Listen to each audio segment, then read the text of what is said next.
how to prepare for the great economic downturn when the economy crumbles, aka the cookie crumbles. Hello, y'all. I'm Diana Brienne. Growing up, Grandma used to say the cookie crumbles, and you want to be prepared for when the cookie crumbles. And that could have been about anything in life. She was always about preparing. And that in part was because Grandma grew up in the Great Depression. And she had three little girls. She was a divorced mother, and the total responsibility was on her to feed her children. And my grandma actually had one of those peach brandy stills, like the stills that make moonshine. And so she started her own business. She was an entrepreneur of sorts back in 1922. Well, she ended up, the police found out about her still. And so she, with my mother, who was just a newborn, ended up in the jail cell. And they let my grandma take my mom with her to the jail cell. And the other two daughters at the time went with the neighbors. But when my grandma got out, she no longer had the peach brandy steel moonshine going on. So she had to find other ways to make a living. And eventually she met Grandpa, that we all know as Grandpa. And they got married. And he worked, I think, like as a coal miner and along the railroad and everything like that to make a living. But it was very tough back then. And Grandma never wasted anything. She never threw anything away. Even when she had money and accumulated some money, she still wore her, hand-me-down clothes, and she would put rubber bands around her shoes to hold them together rather than go out and buy a new pair of shoes because she just didn't trust the economy. Well, gradually the economy got better, and of course, but Grandma never trusted it. She said, any society can experience a downturn when the cookie crumbles, when things fall apart. She said, in most recent years before she passed, she said, this generation does not know what it's like to go through devastation economically. And it just sneaks up on people. When people are celebrating and all excited and think that the economy is going to go up, up, up, up, up, that's when people begin to get themselves in debt and often can't get out of debt very easily. They just accumulated so much debt. And then if their job goes, or the stock market crashes, or the banks closed, like with Grandma, there's no money. And you lose everything that you've worked for so far. And so she said, smart people save ahead. They save. They cut corners in ways that don't matter to them.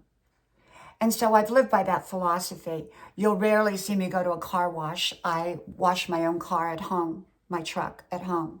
I wash our own vehicles and wax them.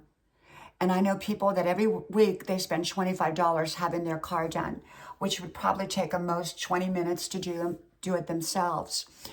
And I know people that go through drive-thrus for their lunch every day and spend quite a bit, and they get cafe lattes for $5 a cafe latte every day, rather than buy a cafe latte machine and make it themselves.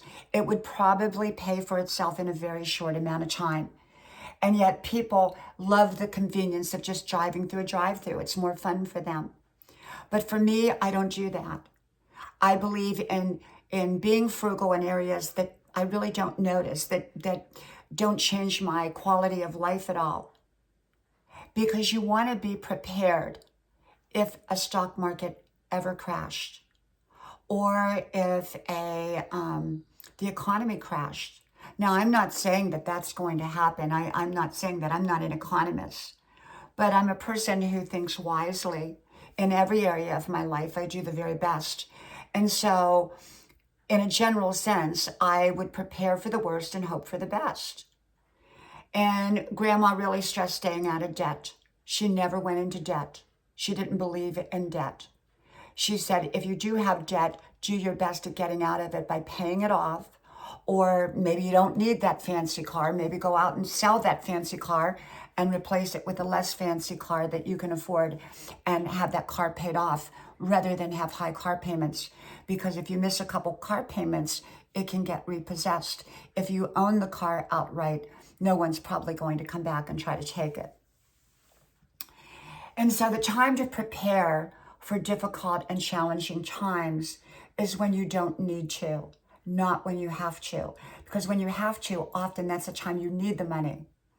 Okay? But when times are good, that's the time to save for that rainy day fund. We don't know what the future is going to hold. Maybe the economy will keep on grow. Maybe it'll all be great. But what if it wasn't? What if the cookie crumbled? What if things began to fall apart? Are you prepared? Are you ready for that? Could you make it through? I knew a couple, when he lost his job, they downsized. And so they literally downsized. They took their automobiles that were fancy and they sold those. And they replaced it with a car that they didn't have a payment on. And they were able to make it through that lean time when his job got downsized until he could find another one. And it was quite a while that was equivalent to the job he had had. So remember, the time to save is not when you need to, it's when you can. Okay? From my house to yours, may God bless you. I hope you like, share, subscribe, and I hope to talk to you soon again. Bye-bye.